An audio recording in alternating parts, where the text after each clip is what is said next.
नमस्कार, मैं हूँ विकास सुखीजा। आप देख रहे हैं आप तक टाइम। दोस्तों, आज आपको हम ले चलेंगे वाराणसी में। आपको बता दें, काशी विश्वनाथ कॉरिडोर का आज देश के प्रधानमंत्री श्री नरेंद्र मोदी जी ने उद्घाटन कर दिया है। उससे पहले उन्होंने वहां पर गंगा में जाकर स्नान किया, गंगा में डुबकी लगाई, पूजा अर्चना की, जिसके बाद जो ये काशी विश्वनाथ कॉरिडोर है, इसको जनता को समर्पित कर दिया है। इस दौरान प्रधानमंत्री ने क्या कहा, सुनिए पूरी रिपोर्ट।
श्रीमन्महागणाधिपतये नमः। लक्ष्मीनारायणाभ्यां नमः। उमामहेश्वराभ्यां नमः। वाणी हिरण्यगर्भाभ्यां नमः। सखे पुरंदर श्री विश्वेश्वर सांब सदाशिव कृपा प्रसाद द्वारा देशेऽस्मिन् सुख शांति सौमनस्याभिवृद्ध्यर्थं भारतीयानां धर्मबुद्धि लाभार्थं समस्त संसारस्य प्राणिनां कल्याणार्थं कायिक वाचिक मानसिक सांसर्गिक पातक ज्ञाताज्ञात दुरित क्षय द्वारा धर्मार्थ काम मोक्ष पुरुषार्थ चतुष्टय सिद्ध्यर्थम ईश्वरीं सर्वभूतानां दामिहोपवयस्त्रियम् असौ यो वसपतिनीलग्रीवो विलोहितः उभैनं गोपा अदृशन्नुदार्जः सदृष्टो मृडजातिनः। श्रीकाशी विश्वेश्वर सांब सदाशिवाय नमः। वस्त्रं यज्ञोपवीतं च समर्पयामि प्रामुञ्चलम्। माननीय प्रधानमंत्री महोदय का स्वागत करें और आप सब तालियों के माध्यम से अपनी भावनाओं को उन तक पहुंचाएंगे। साथ ही स्मृति चिन्ह भी प्रदान करके उनका अभिनंदन करें और आप सब तालियों के माध्यम से उनका अभिनंदन करेंगे। जिसे अनुरोध करूंगी कि वो शिलापट का अनावरण करके भव्य दिव्य श्री काशी विश्वनाथ धाम को राष्ट्र को समर्पित करें।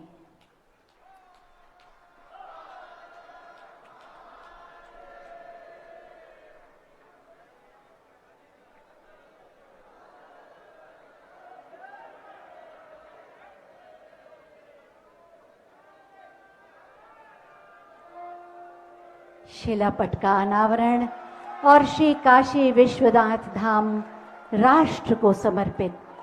साथ ही मैं माननीय प्रधानमंत्री जी से अनुरोध करूंगी कि आज के इस ऐतिहासिक समारोह में अपने हृदय के उद्गार व्यक्त करें।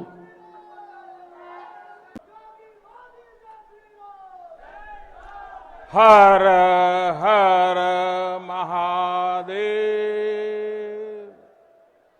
हर हर महादेव। नमः पार्वती पते, माता अन्नपूर्णा की, गंगा मैया की। इस ऐतिहासिक आयोजन में उपस्थित उत्तर प्रदेश की राज्यपाल श्रीमती आनंदीबेन पटेल, उत्तर प्रदेश के मुख्यमंत्री कर्मयोगी श्री योगी आदित्यनाथ जी, भारतीय जनता पार्टी के राष्ट्रीय अध्यक्ष, हम सबके मार्गदर्शक श्रीमान जेपी नड्डा जी, उप मुख्यमंत्री भाई केशव प्रसाद मौर्य जी, दिनेश शर्मा जी, केंद्र में मंत्रिपरिषद के मेरे साथी महेंद्र नाथ पांडे जी, उत्तर प्रदेश भारतीय जनता पार्टी के अध्यक्ष स्वतंत्र देव सिंह जी, यहां के मंत्री श्रीमान नीलकंठ तिवारी जी, देश के हर कोने से आए हुए पूज्य संतगण और मेरे प्यारे काशीवासी।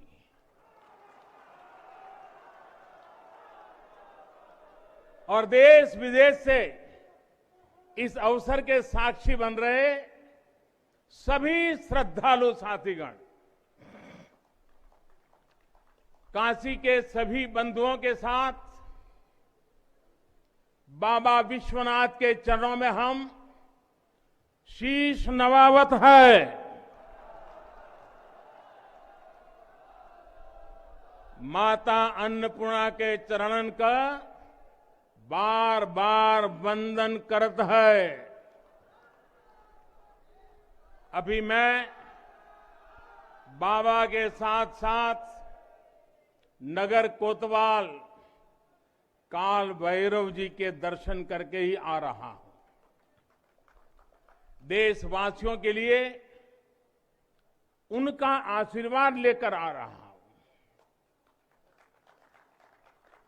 काशी में कुछ भी खास हो, कुछ भी नया हो, तो सबसे पहले उनसे पूछना आवश्यक है। मैं काशी के कोतवाल के चरणों में भी प्रणाम करता हूं। गंगा तरंग रमणीय जटा कलापम, गौरी निरंतर विभूषित वाम भागम, नारायण प्रिय मनंग मदापहारम, वाराणसी पुरपतिम भज विश्वनाथम।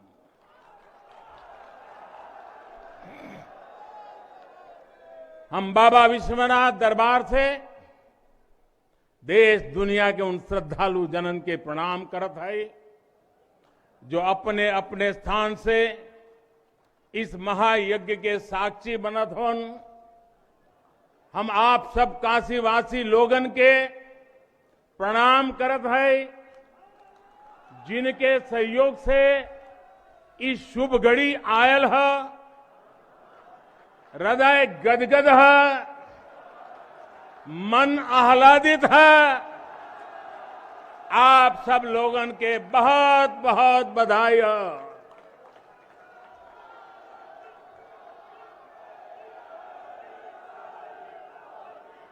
साथियों, हमारे पुराणों में कहा गया है कि जैसे ही कोई काशी में प्रवेश करता है, सारे बंधनों से मुक्त हो जाता है। भगवान विश्वेश्वर का आशीर्वाद,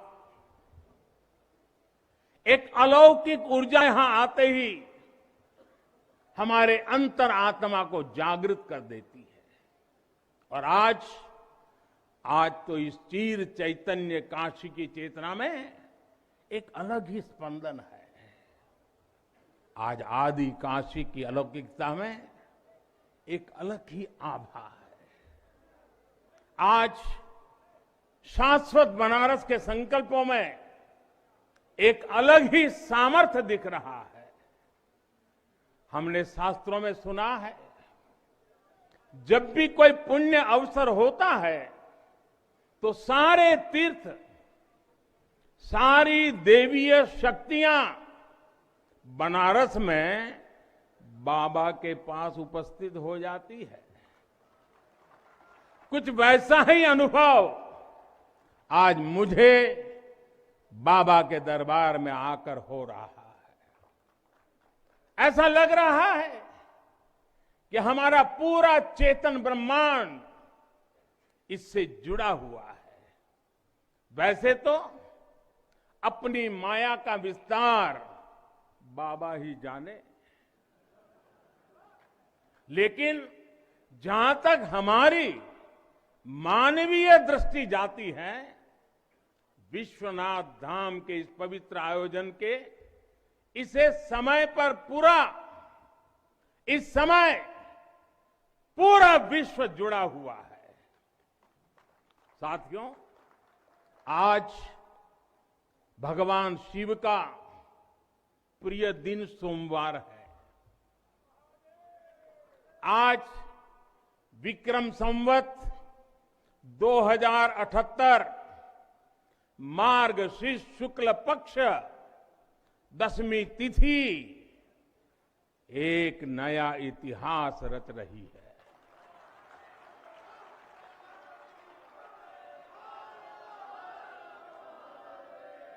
और हमारा सौभाग्य है कि हम इस तिथि के साक्षी बन रहे हैं। आज विश्वनाथ धाम अकल्पनीय अनंत ऊर्जा से भरा हुआ है। उसका वैभव विस्तार ले रहा है। इसकी विशेषता आसमान छू रही है। यहां आसपास जो अनेक प्राचीन मंदिर लुप्त हो गए थे, उन्हें भी पुनः स्थापित किया जा चुका है। बाबा अपने भक्तों की सदियों की सेवा से प्रसन्न हुए हैं, इसलिए उन्होंने आज के दिन का हमें आशीर्वाद दिया है। विश्वनाथ धाम का ये पूरा नया परिसर एक भव्य भवन भर नहीं है, ये प्रतीक है हमारे भारत की सनातन संस्कृति का। ये प्रतीक है हमारी आध्यात्मिक आत्मा का। ये प्रतीक है भारत की प्राचीनता का, परंपराओं का, भारत की ऊर्जा का, गतिशीलता का। आप यहां जब आएंगे तो केवल आस्था के ही दर्शन होंगे ऐसा नहीं है। आपको यहां अपने अतीत के गौरव का एहसास भी होगा। कैसे प्राचीनता और नवीनता एक साथ सजीव हो रही है, कैसे पुरातन की प्रेरणाएं भविष्य को दिशा दे रही हैं, इसके साक्षात दर्शन विश्वनाथ धाम परिसर में हम कर रहे हैं। साथियों, जो मां गंगा उत्तर वाहिनी होकर बाबा के पांव पखारने काशी आती है, वो मां गंगा भी आज बहुत प्रसन्न होगी। अब जब हम भगवान विश्वनाथ के चरणों में प्रणाम करेंगे, ध्यान लगाएंगे, तो मां गंगा को स्पर्श करती हुई हवा हमें स्नेह देगी, हमें आशीर्वाद देगी। और जब मां गंगा उन्मुक्त होगी, प्रसन्न होगी, तो बाबा के ध्यान में हम गंग तरंगों की कलकल, गंग तरंगों की कलकल का दैवीय अनुभव भी कर सकेंगे। बाबा विश्वनाथ सबके हैं, मां गंगा सबकी है, उनका आशीर्वाद सबके लिए है। लेकिन समय और परिस्थितियों के चलते बाबा और मां गंगा की सेवा की यह सुलभता मुश्किल हो चली थी। यहां हर कोई आना चाहता था, लेकिन रास्तों और जगह की कमी हो गई थी। बुजुर्गों के लिए, दिव्यांगों के लिए यहां आने में बहुत कठिनाई होती थी। लेकिन अब विश्वनाथ धाम परियोजना के पूरा होने से यहां हर किसी के लिए पहुंचना सुगम हो गया है। हमारे दिव्यांग भाई बहन, बुजुर्ग माता पिता सीधे बोर्ड से जेटी तक आएंगे। जेटी से घाट तक आने के लिए भी एस्केलेटर लगाए गए हैं, वहां से सीधे मंदिर तक आ सकेंगे। संकरे रास्तों की वजह से दर्शन के लिए जो घंटों तक का इंतजार करना पड़ा था, जो परेशानी होती थी, वो भी अब कम होगी। पहले यहां जो मंदिर क्षेत्र केवल 3000 वर्ग फीट में था, वो अब करीब करीब 5 लाख वर्ग फीट का हो गया।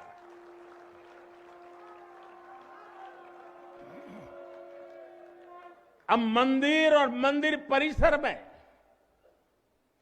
50, 60, 70 हजार श्रद्धालु आ सकते हैं। यानी पहले मां गंगा का दर्शन स्नान और वहां से सीधे विश्वनाथ धाम, यही तो है। हर हर महादेव। साथियों, जब मैं बनारस आया था तो एक विश्वास लेकर आया था। विश्वास अपने से ज्यादा बनारस के लोगों पर था, आप पर था। आज हिसाब किताब का समय नहीं है, लेकिन मुझे याद है तब कुछ ऐसे लोग भी थे जो बनारस के लोगों पर संदेह करते थे। कैसे होगा ही नहीं, यहां तो ऐसे ही चलता है। ये मोदी जी जैसे बहुत आके गए।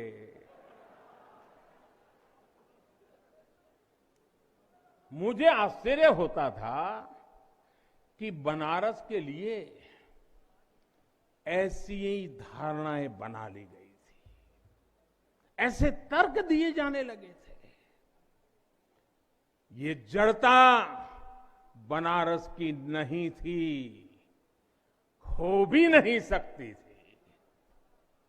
थोड़ी बहुत राजनीति थी, थोड़ा बहुत कुछ लोगों का निजी स्वार्थ, इसलिए बनारस पर आरोप लगाए जा रहे थे।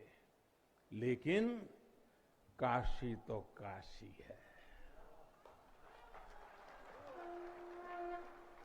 काशी तो अविनाशी है। काशी में एक ही सरकार है।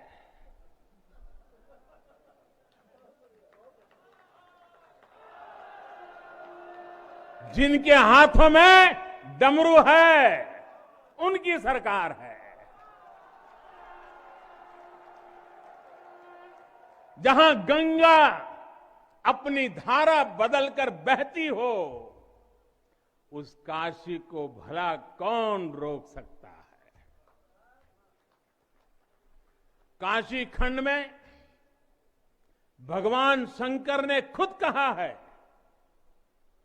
विना मम प्रसादम वै कह काशी प्रति प्रद्युत्ते, अर्थात बिना मेरी प्रसन्नता के काशी में कौन आ सकता है,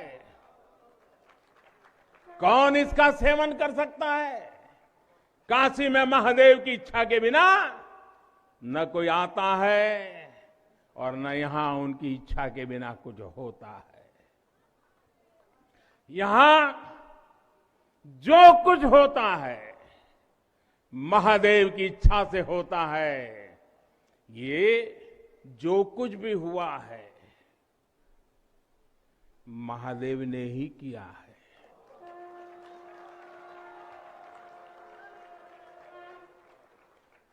ई विश्वनाथ धाम तो बाबा आपन आशीर्वाद से बनेले हुअन। उनकर इच्छा के बिना का कोई पत्ता हिल सकेला। कोई कितना बड़ा हवे तो अपने घरे का होइए,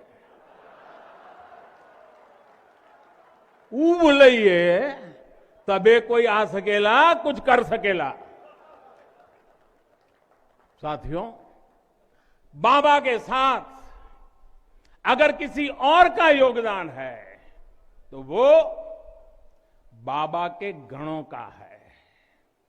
बाबा के गण यानी हमारे सारे काशीवासी जो खुद महादेव के ही रूप है। जब भी बाबा को अपनी शक्ति अनुभव करानी होती है वो काशी वासियों का माध्यम ही बना देते हैं। फिर काशी करती है और दुनिया देखती है। इदम शिवाय इदम नमः, इदम शिवाय इदम नमः। भाई और बहनों, मैं आज अपने हर उस श्रमिक भाई बहनों का भी आभार व्यक्त करना चाहता हूं जिसका पसीना इस भव्य परिसर के निर्माण में बहा है।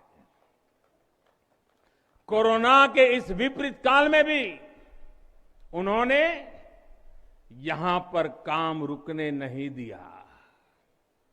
मुझे अभी अपने इस श्रमिक साथियों से मिलने का अवसर मिला, उनके आशीर्वाद लेने का सौभाग्य मिला। हमारे कारीगर, हमारे सिविल इंजीनियरिंग से जुड़े लोग, प्रशासन के लोग, वो परिवार जिनके यहां घर हुआ करते थे, मैं सभी का अभिनंदन करता हूं। और इन सबके साथ मैं यूपी सरकार, हमारे कर्मयोगी मुख्यमंत्री योगी आदित्यनाथ जी का भी और उनकी पूरी टीम का भी अभिनंदन करता हूं जिन्होंने काशी विश्वनाथ धाम परियोजना को पूरा करने के लिए दिन रात एक कर दिया। साथियों, हमारी इस वाराणसी ने युगों को जिया है, इतिहास को बनते बिगड़ते देखा है। कितने ही कालखंड आए गए, कितनी ही सल्तनतें उठी और मिट्टी में मिल गई, फिर भी बनारस बना हुआ है। बनारस अपना रस बिखेर रहा है। बाबा का ये धाम शाश्वत ही नहीं रहा है, इसके सौंदर्य ने भी हमेशा संसार को आश्चर्यचकित और आकर्षित किया है। हमारे पुराणों में प्राकृतिक आभा से घिरी काशी के ऐसे ही दिव्य स्वरूप का वर्णन किया गया है। अगर हम ग्रंथों को देखेंगे, शास्त्रों को देखेंगे, इतिहासकारों ने भी वृक्षों, सरोवरों, तालाबों से घिरी काशी के अद्भुत स्वरूप का बखान किया है। लेकिन समय कभी एक जैसा नहीं रहता। आतताइयों ने इस नगरी पर आक्रमण किए, इसे ध्वस्त करने के प्रयास किए। औरंगजेब के अत्याचार उसके आतंक का इतिहास साक्षी है। जिसने सभ्यता को तलवार के बल पर बदलने की कोशिश की, जिसने संस्कृति को कट्टरता से कुचलने की कोशिश की, लेकिन इस देश की मिट्टी बाकी दुनिया से कुछ अलग है। यहां अगर औरंगजेब आता है तो शिवाजी भी उठ खड़े होते हैं। अगर कोई सालार मसूद इधर बढ़ता है तो राजा सुहेलदेव जैसे वीर योद्धा उसे हमारी एकता की ताकत का एहसास करा देते हैं। और अंग्रेजों के दौर में भी वॉरेन हेस्टिंग का क्या हाल काशी के लोगों ने किया था। ये तो काशी के लोग समय समय पर बोलते रहते हैं और काशी की जुबान पे निकलता है, घोड़े पर हौदा और हाथी पर जिन जान लेकर भागल वॉरेन हेस्टिंग। साथियों, आज समय का चक्र देखिए, आतंक के वो पर्याय इतिहास के काले पन्नों तक सिमट कर रह गए हैं और मेरी काशी आगे बढ़ रही है, अपने गौरव को फिर से नई भव्यता दे रही है। साथियों, काशी के बारे में मैं जितना बोलता हूं उतना डूबता जाता हूं, उतना ही भावुक हो जाता हूं। काशी शब्दों का विषय नहीं है, काशी संवेदनाओं की सृष्टि है। काशी वो है जहां जागृति ही जीवन है। काशी वो है जहां मृत्यु भी मंगल है। काशी वो है जहां सत्य ही संस्कार है। काशी वो है जहां प्रेम ही परंपरा है। भाइयों बहनों, हमारे शास्त्रों ने भी काशी की महिमा गाते हुए आखिर में क्या कहा? नेति नेति ही कहा है। यानी जो कहा उतना ही नहीं है, उससे भी आगे कितना कुछ है।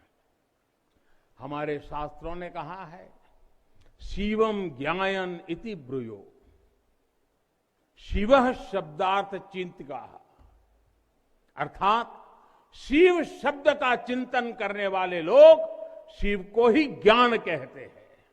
इसलिए ये काशी शिवमयी है, ये काशी ज्ञानमयी है। और इसलिए ज्ञान, शोध, अनुसंधान ये काशी और भारत के लिए स्वाभाविक निष्ठा रहे हैं। भगवान शिव ने स्वयं कहा है, सर्व क्षेत्रेषु भूपृष्ठे, सर्व क्षेत्रेषु भूपृष्ठे काशी क्षेत्रम च मे वपु, अर्थात धरती के सभी क्षेत्रों में काशी साक्षात मेरा ही शरीर है। इसलिए यहां का पत्थर, यहां का हर पत्थर शंकर है। इसलिए हम अपनी काशी को सजीव मानते हैं और इसी भाव से हमें अपने देश के कण कण में मातृभाव का बोध होता है। हमारे शास्त्रों का वाक्य है, दृश्यते स्वर्ग सर्वे है, काश्यम विश्वेश्वर तथा, यानी काशी में सर्वत्र हर जीव में भगवान विश्वेश्वर के ही दर्शन होते हैं। इसलिए काशी जीवत्व को सीधे शिवत्व से जोड़ती है। हमारे ऋषियों ने भी कहा है, विश्वेश्वम शरणम याया समे बुद्धि प्रदास्यति, अर्थात भगवान विश्वेश्वर की शरण में आने पर समबुद्धि व्याप्त हो जाती है। बनारस वो नगर है जहां से जगत गुरु शंकराचार्य को श्री डोम राजा की पवित्रता से प्रेरणा मिली। उन्होंने देश को एकता के सूत्र में बांधने का संकल्प लिया। ये वो जगह है जहां भगवान शंकर की प्रेरणा से गोस्वामी तुलसीदास जी ने रामचरितमानस जैसी अलौकिक रचना की। यहीं की धरती सारनाथ में भगवान बुद्ध का बोध संसार के लिए प्रकट हुआ। समाज सुधार के लिए कबीरदास जैसे मनीषी यहां प्रकट हुए। समाज को जोड़ने की जरूरत थी तो संत रविदास जी की भक्ति की शक्ति का केंद्र भी ये काशी बनी। ये काशी अहिंसा और तप की प्रतिमूर्ति 4 जैन तीर्थंकरों की धरती है। राजा हरिश्चंद्र की सत्यनिष्ठा से लेकर वल्लभाचार्य और रामानंद जी के ज्ञान तक, चैतन्य महाप्रभु और समर्थ गुरु रामदास के से लेकर स्वामी विवेकानंद और मदन मोहन मालवीय तक कितने ही ऋषियों और आचार्यों का संबंध काशी की पवित्र धरती से रहा है। छत्रपति शिवाजी महाराज ने यहां प्रेरणा पाई।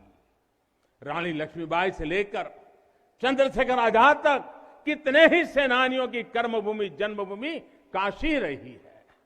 भारतेंदु हरिश्चंद्र, जयशंकर प्रसाद, मुंशी प्रेमचंद, पंडित रविशंकर और बिस्मिल्लाह खान जैसी प्रतिभाएं इस स्मरण को कहां तक लेते जाए, कितना कहते जाए, भंडार भरा पड़ा है।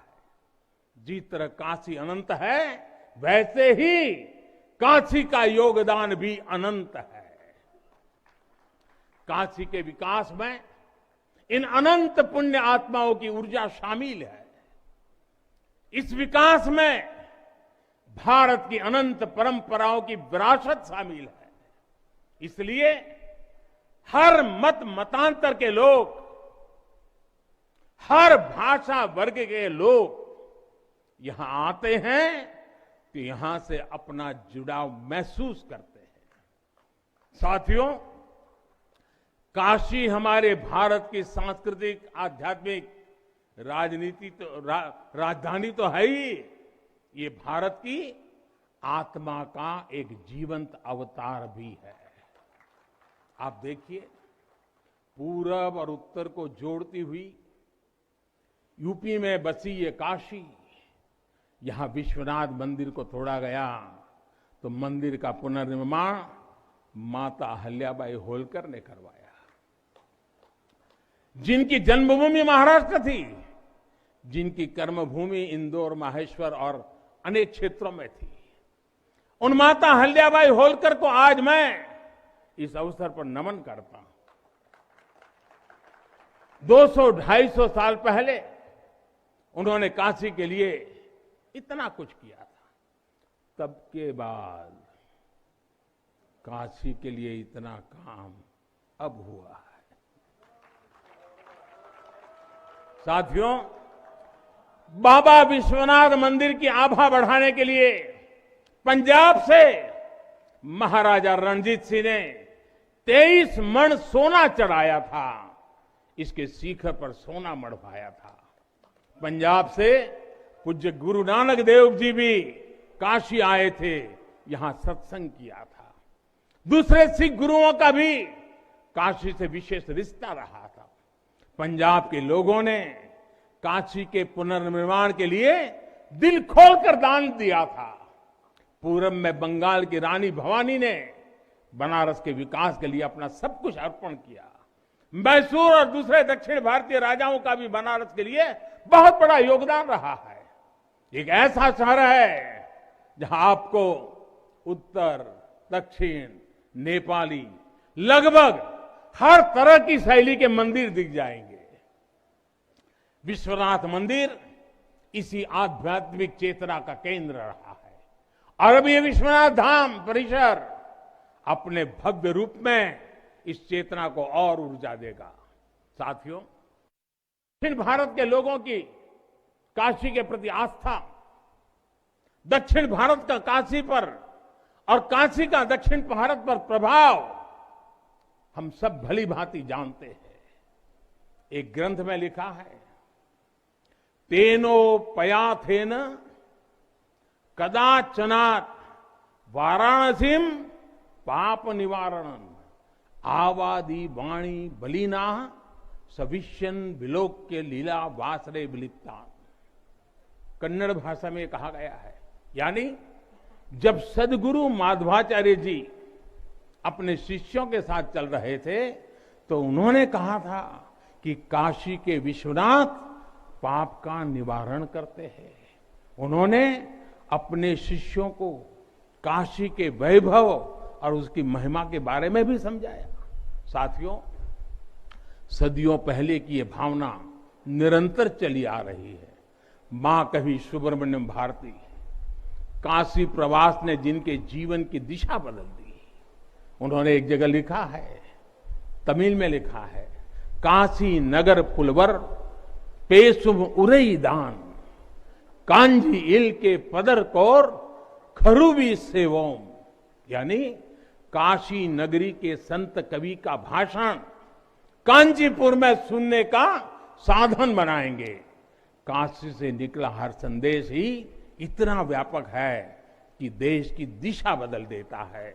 वैसे मैं एक बात और कहूंगा, मेरा पुराना अनुभव है, हमारे घाट पर रहने वाले, नाव चलाने वाले कई बनारसी साथी तो, और आपने भी कभी अनुभव किया होगा, तमिल, कन्नड़ा, तेलुगु, मलयालम इतनी फराटेदार तरीके से बोलते हैं कि लगता है कि कहीं केरला, तमिलनाडु या कर्नाटक तो नहीं आ गए। अब इतना बढ़िया बोलते हैं। साथियों, भारत की हजारों सालों की ऊर्जा ऐसे ही तो सुरक्षित रही है, संरक्षित रही है। जब अलग अलग स्थानों के क्षेत्रों के सूत्र से जुड़ते हैं तो भारत एक भारत श्रेष्ठ भारत के रूप में जागृत होता है। इसलिए हमें सौराष्ट्र सोमनाथम से लेकर अयोध्या, मथुरा, माया, काशी, कांची, अवंतिका का हर दिन स्मरण करना सिखाया जाता है। हमारे यहां तो 12 ज्योतिर्लिंगों के स्मरण का ही फल बताया गया है। तस्य तस्य फल प्राप्ति ही भविष्यति न संशय। यानी सोमनाथ से लेकर विश्वनाथ तक 12 ज्योतिर्लिंगों का स्मरण करने से हर संकल्प सिद्ध हो जाता है, इसमें कोई संशय ही नहीं है। ये संशय इसलिए नहीं है क्योंकि स्मरण के बहाने पूरे भारत का भाव एकजुट हो जाता है, और जब भारत का भाव आ जाए तो संशय कहां रह जाता है, असंभव क्या बचता है।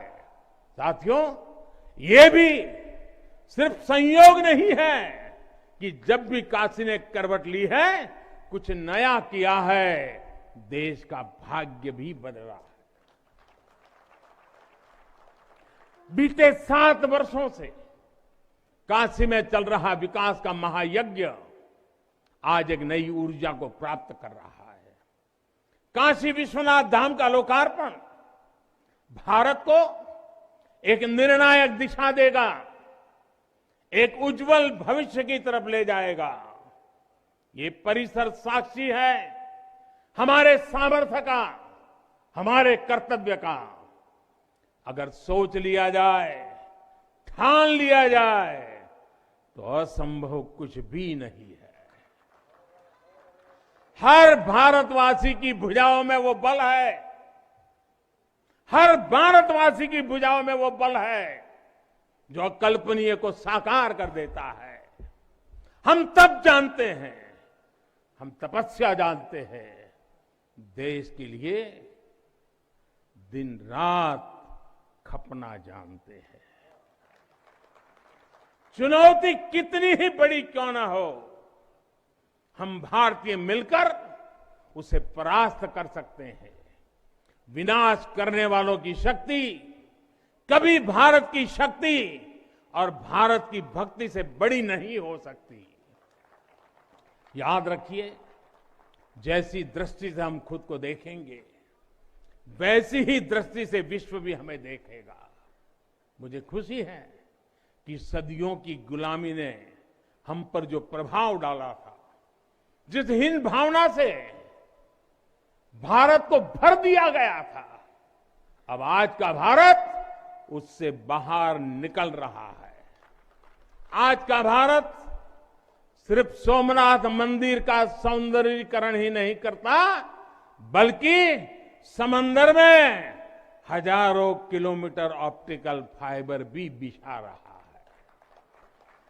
आज का भारत सिर्फ बाबा केदारनाथ मंदिर का जीर्णोद्धार ही नहीं कर रहा, बल्कि अपने दमखम पर अंतरिक्ष में भारतीयों को भेजने की तैयारी में जुटा है। आज का भारत सिर्फ अयोध्या में प्रभु श्री राम का मंदिर ही नहीं बना रहा, बल्कि देश के हर जिले में मेडिकल कॉलेज भी बना रहा है।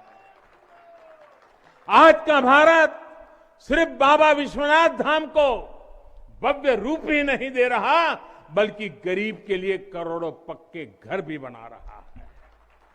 साथियों, नए भारत में अपनी संस्कृति का गर्व भी है और अपने सामर्थ्य पर उतना ही भरोसा भी है।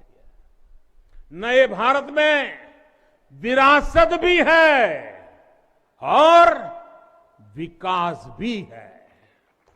आप देखिए, अयोध्या से जनकपुर आना जाना आसान बनाने के लिए राम जन्म की मार्ग का निर्माण हो रहा है।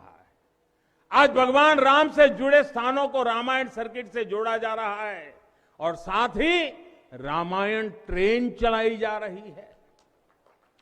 बुद्ध सर्किट पर ही काम हो रहा है, तो साथ ही कुशीनगर में इंटरनेशनल एयरपोर्ट भी बनाया गया है। करतारपुर साहिब कॉरिडोर का निर्माण किया गया है, तो वहीं हेमकुंड साहिब जी के दर्शन आसान बनाने के लिए रोपवे बनाने की भी तैयारी है। उत्तराखंड में 4 धाम सड़क महापरियोजना पर भी तेजी से काम जारी है। भगवान विट्ठल के करोड़ों भक्तों के आशीर्वाद से श्री संत ज्ञानेश्वर महाराज पालकी मार्ग और संत तुकाराम महाराज पालकी मार्ग का भी काम अभी कुछ हफ्ते पहले शुरू हो चुका है।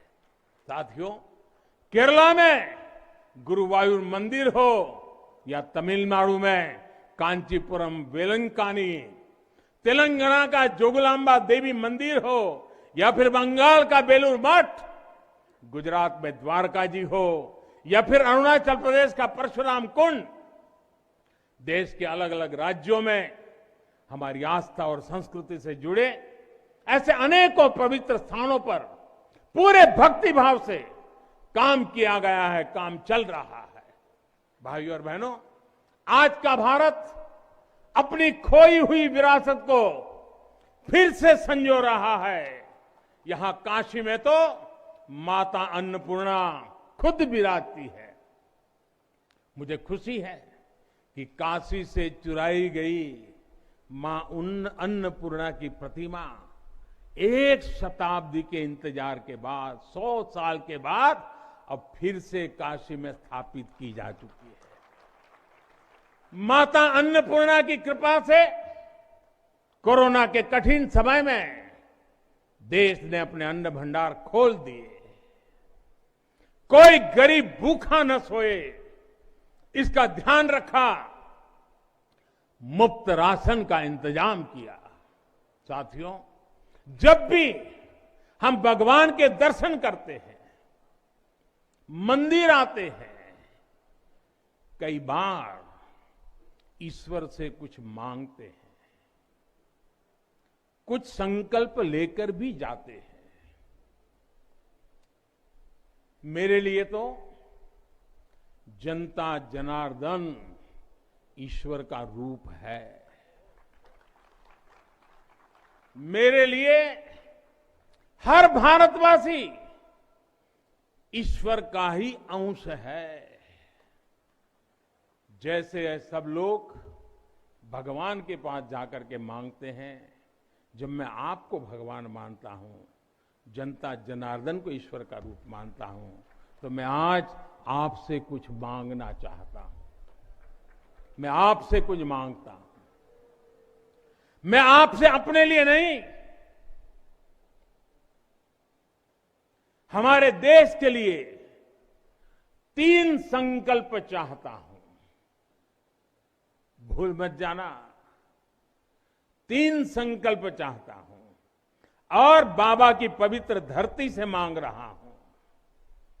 पहला, स्वच्छता, दूसरा, सृजन और तीसरा, आत्मनिर्भर भारत के लिए निरंतर प्रयास।